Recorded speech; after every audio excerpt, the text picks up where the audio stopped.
অনেক ফজিলত। এই রোজা রাখার অনেক ফজিলত রয়েছে। এই রোজা রাখার ফজিলত সম্পর্কে আমরা অনেক আলোচনা শুনলাম। তো আমরা জানি যে রোজাটা আমরা রাখতেছি এটার প্রতিদানটা কি? আমাদের প্রশ্ন আসতে পারে, হুজুর আমরা তো পুরো মাস না খেয়ে, সারাদিন না খেয়ে রোজা রাখি, তো এটার একটা প্রতিদান আছে না নাই? আছে। সবার বলতে পারছে না নাই? আছে। আপনি যে রোজা রাখতেছেন এটার একটা প্রতিদান আছে না নাই? আছে। মনে করেন আপনি একটা কোম্পানিতে জব করেন, কাজ করেন, সেখানের মধ্যে আপনি পুরো মাস আপনি এখানে কাজ করতেছেন, দেখবেন মাসের শেষের দিকে গিয়ে যখন 25 তারিখ 26 তারিখ যখন হয়, তখন আপনার মনের মধ্যে একটা চেতনা কাজ করবে। কি চেতনা? ওই যে আপনি বেতন পাবেন, এরপরে একটা খুশি, একটা আনন্দ আপনার অনুভব হয় কি হয় না? হয়। এই অনুভবটা আপনি যদি মানুষ হয়ে থাকেন, অবশ্যই আপনার অন্তরের মধ্যে এই চেতনাটা আপনার কাজ করবে। ঠিক তদ্রূপভাবে যে সমস্ত রোজাদার সারাদিন না খেয়ে রোজা রাখতেছে, তো তার প্রতিদানটা কি?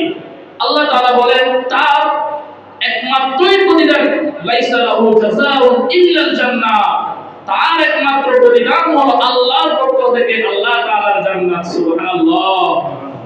একমাত্র প্রতিদান কি? আল্লাহ জান্নাত। তো আল্লাহ তাআলা, তাহলে আমরা কত সৌভাগ্যবান বান্দা, আমরা এই রমজান মাস পেয়েছি। অলরেডি আজকে আমাদের অনেক রোজা চলে গেল, আমাদের মাঝখান থেকে অনেক রোজা আমাদের থেকে বিদায় নিয়ে চলে গেছে। না জানি সামনে রমজানটা আমরা পাবো কিনা, এটাকে আমরা গ্যারান্টি দিতে পারবো? সকলে বলতে পারবো? পারবো না। আওয়াজ দিবেন। আমরা কেউ গ্যারান্টি দিতে পারবো না। সুতরাং এই রমজান মাস চলেই যাচ্ছে, আর বেশি দিন নাই। রমজান আসতেছে আসতেছে আসতেছে, বলতে বলতে রমজান এসে গেছে, এবং কি রমজান কয়েকদিন অলরেডি চলে গেছে। রহমতের 10 দিন অলরেডি শেষের দিকে। তো রহমতের 10 দিন যে চলে যাচ্ছে, আমরা কতটুকু আল্লাহ তাআলা নৈকট্য লাভ করতে পারলাম, কতটুকু আল্লাহর রহমত অর্জন করতে পারলাম, কতটুকু আল্লাহর রহমত আমরা পেয়েছি, আমরা কতটুকু আল্লাহর ইবাদত করতে পেরেছি, এটার দিকে আমাদের খেয়াল রাখতে হবে। দেখেন, রমজানের আগে আপনি বিভিন্ন রকম ব্যস্ততা আপনি দেখাইতে পারেন, আপনার বিভিন্ন ব্যস্ততা থাকতেই পারে। তো রমজান মাসে দেখবেন যারা বিভিন্ন কলেজ ইউনিভার্সিটিতে জব করে, তাদেরকে দেখবেন পুরো মাস ছুটি দিয়ে দেয়। তো আবার অনেকে আছে যারা মজুরি কাজ করে, এদের তো ছুটি নাই, তারপরেও এরা কি 5 ওয়াক্ত নামাজ পড়ার চেষ্টা করে। তো তার মানে হচ্ছে যে আপনি রমজানের আগে যত ইবাদত করছেন, যত নামাজ পড়ছেন, যত কোরআন তিলাওয়াত করছেন, এগুলো সব রমজান মাসের আগে আপনি এগুলা অল্প অল্প করেছেন। এক ওয়াক্ত বললে 2 ওয়াক্ত করেন নাই, কোরআন একদিন তেলাওয়াত করলে আরেকদিন তেলাওয়াত করেন নাই, কিন্তু এই রমজান মাসে এইগুলো এর চাইতে ডবল করেন। এগুলো এর চাইতে ডবল করেন। দেখেন, রমজানের আগে আপনি একটা আমল করলে আপনাকে আল্লাহ তাআলা একটা আমলের সওয়াব দিবে। আর রমজান মাসে যদি আপনি একটা আমল করেন, আল্লাহ পাক রব্বুল আলামিন আপনার আমলনামায় 10টি নেকি দান করবেন। সুবহানাল্লাহ। শুধু তাই নয়, আল্লাহ তাআলা এই 10টি নেকিকে বাড়াইতে 70 গুণ পর্যন্ত বাড়াই দেয়। সুবহানাল্লাহ। তাহলে লাভ না লস? আমাদের এই রমজান মাসে আল্লাহর ইবাদত লাগানোর দরকার আছে না নাই? আছে। সকলে বলতে আছে না নাই? আছে। আল্লাহ যারা বলছে তাদেরকে কবুল করো। আমরা যেন এই রমজান মাসটা যেন আল্লাহর ইবাদতে কাটাতে পারি। আল্লাহ পাক রব্বুল আলামিন আমাদেরকে সেই তৌফিক দান করেন। সকলে বলেন আমিন। তো রমজান মাসের আরেকটা আমল হচ্ছে, সেটা সামনে আসতেছে, যার কারণে সেটা আমি এখনই বলে দিচ্ছি, সেটা হচ্ছে দান সদকা করা। কি করা? দান সদকা করা। সকলে বলতে হবে কি করা? দান সদকা বেশি বেশি করা। আপনি পারতেছেন না, আপনার সমর্থন নাই, 1 টাকা হলে দান করেন। আপনি যদি 30টা রোজা 30 দিন এই রমজানের পুরো মাস জুড়ে যদি আপনি 1 টাকা দান করেন, তাহলে মাসে কয় টাকা হয়? 30 টাকা। তো অন্তত 30 টাকা দান করেন। আল্লাহ পাক রব্বুল আলামিন আপনার যত ইচ্ছা আকাঙ্ক্ষা রয়েছে, আল্লাহ পাক রব্বুল আলামিন সব পূরণ করে দিবেন। সুবহানাল্লাহ। তো এই জন্য রমজানের আগে আমরা যারা দান সদকা করি, তারা এমনিতেই করে। তো যারা করেন আর যারা করেন না, তারা এই রমজান মাসে দান সদকা এগুলো বেশি বেশি করেন। দেখেন, দান সদকা করার কিন্তু অনেক ফজিলত রয়েছে। তো জিবরিল আমিন আদম নবী জিবরিল আমিন দাউদ আলাইহিস সালামের সাথে দেখা করার জন্য আসলেন। এই জিবরিল আমিনকে সরাসরি দাউদ নবী 2-3 বার দেখলেন। তো দাউদ নবীর কাছে যখন জিবরিল আমিন আসলেন, তখন দাউদ নবীর পাশে একজন মানুষ ছিল। তো জিবরিল আমিন দাউদ নবীকে বলতেছে, আমি একটু পরে এই লোকটার জান কবজ করে ফেলবো। তো এটা বলার পর দাউদ নবীর সাথে দেখা সাক্ষাৎ করে জিবরিল আমিন চলে গেল। এরপর পরের দিন আবার আসলো দাউদ নবীর সাথে সাক্ষাৎ করার জন্য। দেখতেছে এক পাশে দাউদ নবী, আরেক পাশে ওই লোকটা যার জান কবজ করার কথা ছিল সেই ব্যক্তি। তো দাউদ নবী প্রশ্ন করলো, আপনি না বললেন এই ব্যক্তির জান আপনি কবজ করে ফেলবেন? তো তো জিবরিল আমিন বলতে লাগলো, দেখো আমার সিরিয়ালে তো ওই ব্যক্তির নামটাই ছিল, কিন্তু ওই ব্যক্তি এমন একটা আমল করলো, ওই আমল আমাকে বাধা দিয়ে দিল। আল্লাহ তাআলা বলেন ওই ব্যক্তির জান তুমি কবজ করবে না। তো দাউদ নবী প্রশ্ন করলো, কি আমল করলো? বলতেছে ওই ব্যক্তি জান যখন কবজ করার জন্য যাব, এর আগেই ওই ব্যক্তি এমন এক অসহায় মানুষকে দান করলো, ওই দান করার কারণে ওই ব্যক্তি ডান হাতে দান করলো, বাম হাতেও টের পায় না সে কতটুকু দান করলো। এই দান করার কারণে আল্লাহ পাক রব্বুল আলামিন তার হায়াত বাড়িয়ে দিল। সুবহানাল্লাহ। ওই ব্যক্তি দান করতে যাবে, ওই মুহূর্তে কি আল্লাহ তাআলা তাকে বাঁচিয়ে দিল। কিসের কারণে? এই দানের কারণে, দান সদকা করার কারণে। দান সদকা করলে আপনার রিজিক বেড়ে যাবে, আপনাকে আল্লাহ পাক রব্বুল আলামিন বিভিন্ন বালা মুসিবত থেকে দূর করবে। দান সদকা করার পরে যদি আপনি মারা যান, নবীজি হাদিসের মধ্যে বলেন দাখালাল জান্নাহ, ওই ব্যক্তি জান্নাতে প্রবেশ করবে। সুবহানাল্লাহ। তাহলে আমরা সবাই দান সদকা করব তো? সকলে বলতে করব তো? ইনশাআল্লাহ। আল্লাহ নবী মুসা নবী যখন তুর পাহাড়ে আল্লাহর সাথে সাক্ষাৎ করার জন্য যখন রওনা দিচ্ছেন, তখন হঠাৎ করে একটু মুসা নবীর সাথে সাক্ষাৎ করার জন্য আসলেন। এসে বলতেছে, মুসা তুমি কই যাও? মুসা নবী বলতে লাগলো, আমি তুর পাহাড়ে যাচ্ছি আল্লাহর সাথে সাক্ষাৎ করার জন্য, আল্লাহর সাথে কথোপকথন করার জন্য। ওই লোক মুসাকে ডাক দিয়ে বলে, মুসা আপনি আল্লাহর কাছে একটা প্রশ্ন জিজ্ঞাসা নাকি? আমি আপনাকে বলতে চাই, আমাকে আল্লাহ পাক রব্বুল আলামিন অনেক ধন সম্পদ দিয়েছেন, কিন্তু আমার এত ধন সম্পদ হয়ে গেল, এইগুলো রাখার মতো কোনো জায়গা নাই। ও মুসা আপনি কি আল্লাহকে একটু প্রশ্ন করবেন নাকি আমার ধন সম্পদগুলো কোথায় রাখবো? মুসা নবী বলে, হ্যাঁ অবশ্যই জিজ্ঞেস করব। এরপর মুসা নবী আমার রওনা দেওয়া শুরু করে দিল। হঠাৎ করে একজন বৃদ্ধ মহিলার সাথে সাক্ষাৎ হয়ে গেল। ওই বৃদ্ধ মহিলা বলতে লাগলো, মুসা তুমি কই যাও?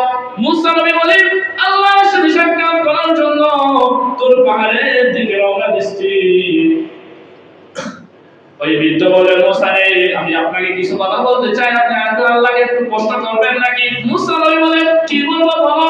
বলে আল্লাহ পাক রব্বুল আলামিন আমাকে তো কিছুই দেয় নাই, আমার ঘর বাড়ি সব কিছু ভাঙা রয়ে গেছে, আপনি কি আল্লাহকে একটু জিজ্ঞাসা কি করলে আমার ধন সম্পদ গুলো বেড়ে যাবে?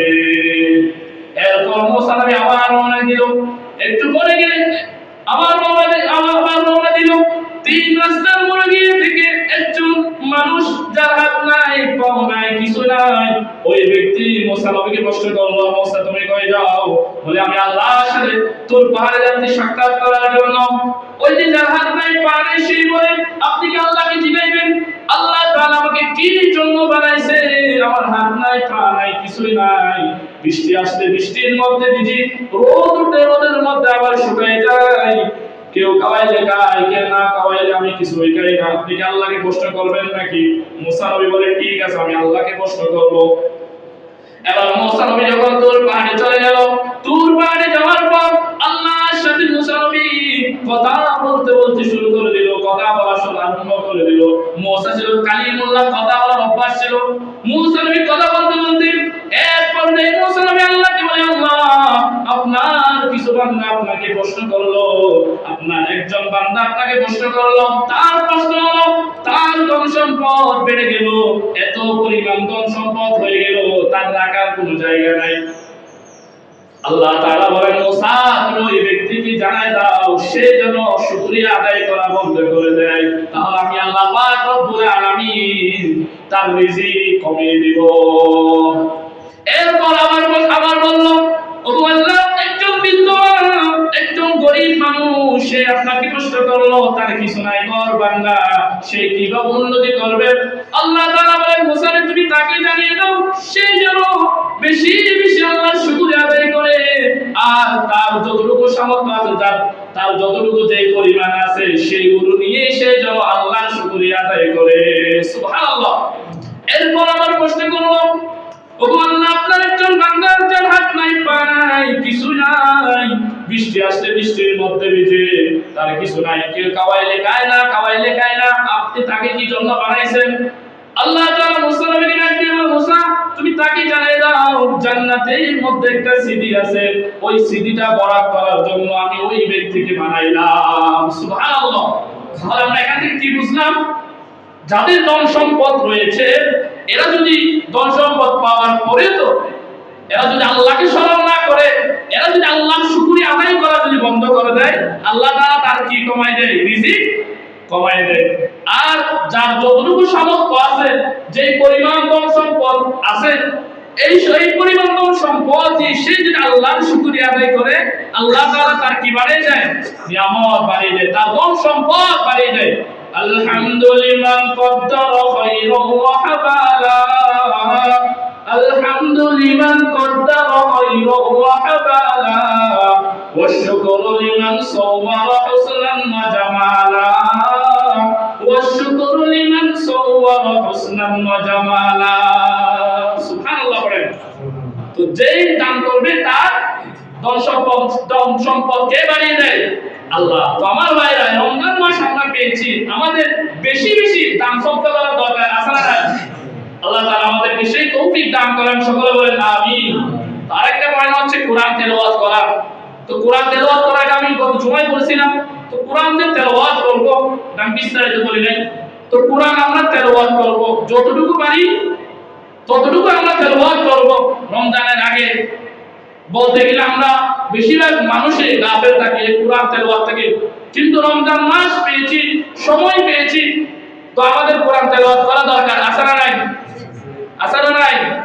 আল্লাহ রাসূল হাদিসের মধ্যে বলেন, কোন ব্যক্তি যদি কোরআনের একটা হরফ তেলাওয়াত করে, আল্লাহ পাক রব্বুল আলামিন ওই একটা হরফের বিনিময়ে আল্লাহ তাআলা তার আমলনামায় 10টি নেকি লিপিবদ্ধ করে দেয়। সুবহানাল্লাহ।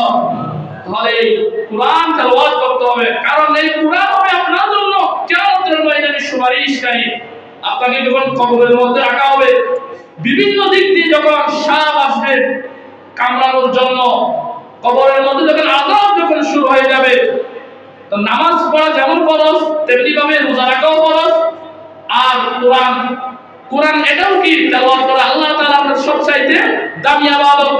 তো আপনি যদি নামাজি হন, আপনি যদি রোজাদার ব্যক্তি হন, আপনাকে যখন কবরের মধ্যে রাখা হবে, সেখানের মধ্যে যখন আযাবের ফেরেশতারা যখন আসবে, যখন আপনাকে কামড় মারার জন্য বড় বড় সাপ বিচ্ছুগুলো যখন আসবে, তখন ওই কোরআন আপনাকে বাধা দিবে, বলবে এই বান্দা কোরআন তেলাওয়াত করলো। আপনার মাথার দিক দিয়ে আসবে সাপ কামড়ানোর জন্য, তখন মাথার দিক দিয়ে আপনার কোরআন চলে যাবে। আপনার ডান পাশে আসবে আযাবের ফেরেশতারা, সেদিকে আপনার নামাজ চলে যাবে। বাম পাশে আসবে, সেখানে আপনি যে ওই যে রোজা রাখলেন, ওই রোজা আপনাকে বাঁচাবে। তাহলে কোরআন তেলাওয়াত করলে কোরআন কি হবে? কিয়ামতের দিন সুপারিশকারী। আর যারা রমজান মাসে কোরআন তেলাওয়াত করে না, তাদের মতো হতভাগা, তাদের মতো দুর্ভাগ্য আর কেউ নাই।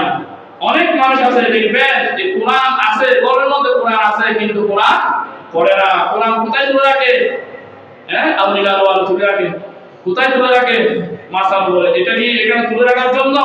তো অনেক কোরআনের মধ্যে দেখবেন একদম দুই ফুটা ধরে গেছে না হয়, তো এগুলো পরিষ্কার পর্যন্ত করে না।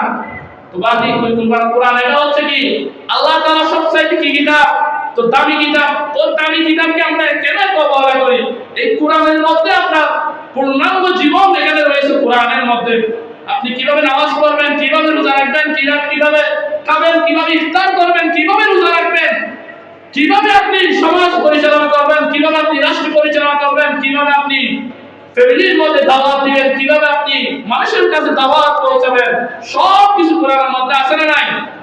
আছে। তো যে কোরআনের মধ্যে আল্লাহ সব দিয়েছেন, তিবিয়ানান লিকুল্লি শাই, আল্লাহ বলেন আমি আল্লাহ পাক রব্বুল আলামিন কোরআনের মধ্যে সব দিলাম, কোনো কিছুই বাদ রাখি নাই। তো এই কোরআন পড়ার দরকার আছে না নাই? আছে। তো আমার ভাইরা, এরা তো অনেক অনেক সৌভাগ্যবান মা বাবা যাদের সন্তানরা হাফেজে কোরআন হয়েছে। এদের মতো সৌভাগ্যবান মা বাবা পৃথিবীর মধ্যে আর কেউ নাই। দেখবেন একটা ছেলে হাফেজ হতে কিন্তু অনেক কষ্ট। হাফেজ হওয়াকে সহজ নাকি? বলতে হবে, সকলে বলতে হবে, হাফেজ হওয়া কি সহজ? অনেক কঠিন। একটা ছেলে তার পিছনে অনেক কষ্ট করতে হয়, মা বাবা অনেক কষ্ট করে একটা ছেলে কিন্তু হাফেজ হতে অনেক কষ্ট। তো দেখবেন আবার অনেকে হাফেজ হওয়ার পরে কোরআন ভুলে যায়, কেন? সে তেলাওয়াত করে না। তো নবীজি বলেন যে সমস্ত হাফেজ ভাইরা, হাফেজ কোরআনরা কোরআন পড়ার পরেও, কোরআন মুখস্থ করার পরেও তারা কোরআনকে ধরে রেখে নাই, কোরআনকে পড়ে না, তাদের সিনা থেকে ওই কোরআন দ্রুত চলে যায়। নাউজুবিল্লাহ পড়েন। তো এই জন্য আমরা তো হাফেজ পাই নাই, আমরা তো এমনিতে কোরআন দেখে দেখে পড়তে পারি, সকলেই পারি কিনা? আপনারা সকলে পারেন? যারা পারেন এটা আওয়াজ দেন, আপনারা সকলে পারেন তো কোরআন? তো আমরা কোরআন পড়তে পারি, দেখে দেখে পড়তে পারি, কিন্তু আপনি দেখে দেখে পড়তে পারেন, ঠিক আছে, কিন্তু আপনি সময় মতো যদি আপনি ফ্রি সময়ে, অবসর সময়ে যদি আপনি কোরআনকে যদি ছুঁয়ে না দেখেন, আপনার সিনার মধ্যে কোরআন থাকবে নাকি চলে যাবে? চলে যাবে। তো সুতরাং আমাদের পড়ার দরকার আছে না নাই? আছে। তো একটা হাফেজ কোরআনের মর্যাদা কত দেখেন। তো একটা কোরআন হাফেজ কোরআন তার মা বাবা তার পিছনে কত কষ্ট করে, এর প্রতিদান আল্লাহ পাক রব্বুল আলামিন কিয়ামতের ময়দানে তার মা বাবাকেও দিবেন। সুবহানাল্লাহ। হাদিসের মধ্যে, বিভিন্ন হাদিসের মধ্যে আছে একজন হাফেজ কোরআন 14 গোষ্ঠী অনেক জনকে কি জান্নাতের মধ্যে নিয়ে যেতে পারবে। আবার অনেক হাদিসের মধ্যে আছে 10 জন জাহান্নামী ব্যক্তিকে একজন হাফেজ কোরআন সুপারিশ করে জান্নাতের মধ্যে নিয়ে যাবেন। সুবহানাল্লাহ। আর যারা হাফেজ কোরআন রয়েছে তাদের মা বাবাকে কিয়ামতের ময়দানে এমন দুইটা পোশাক পরিধান করানো হবে, ওই পোশাকগুলোর দাম কত দামি তোমরা জানো নি? আল্লাহ নবী জানায় দিলেন, হে দুনিয়ার মানুষেরা, হে আমার উম্মতরা, তোমরা শুনে রাখো, হাফেজ কোরআনের মা বাবাকে দুইটা পোশাক পরিধান করা হবে। ওই দুইটা পোশাকের দাম এত বেশি, এত বেশি, দুনিয়ার মধ্যে যত জিলার মানুষ রয়েছে এরা সকলেই যদি দুনিয়ার শুরু থেকে শেষ পর্যন্ত যদি ওই দুইটা পোশাকের পরিমাণ যদি শোধ করতে চায়, এরপরেও কখনো সম্ভব হবে না। সুবহানাল্লাহ পড়েন। এত দামি হাফেজ কোরআনের মা বাবাকে দুইটা পোশাক পরিধান করা হবে। এই পোশাকের দাম এত বেশি দামি, কিয়ামত পর্যন্ত যদি, দুনিয়ার শুরু থেকে যদি কিয়ামত পর্যন্ত যদি আপনি ওই পোশাকগুলো যদি আপনি দাম যদি পরিশোধ করতে চান, কিয়ামত চলে আসবে, এরপরে কি আপনি কি কখনো পরিশোধ করতে পারবেন না। সুবহানাল্লাহ। আল্লাহ তাআলা আমরা যেন আমাদের যারা দাদারা রয়েছে, দাদি রয়েছে, নানি রয়েছে, আমাদের নাতি নাতনি, ছেলে সন্তান যারা ছোট বাচ্চা আছে, আমরা চেষ্টা করব আমাদের ছেলে সন্তানদেরকে হাফেজ কোরআন বানানো, ইনশাআল্লাহ।